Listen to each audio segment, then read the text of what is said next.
त्यावर लाल थोडंसं रंग बदलेपर्यंत असा दलिया भाजून घ्यायचा आहे.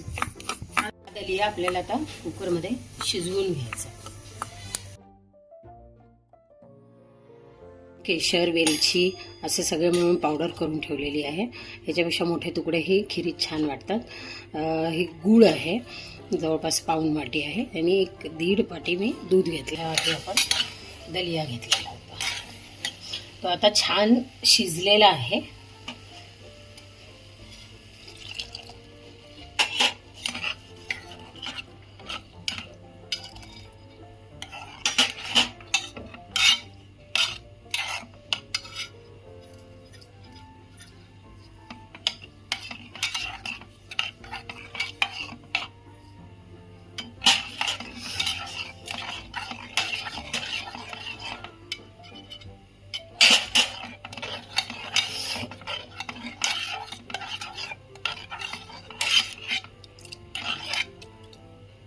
तीन शिट्ट्या करून आपण तुपावर भाजलेला दलिया पाण्यामध्ये शिजवून घेतलेला होता आणि त्याची लगेच झटपट खीर अशी तयार होते.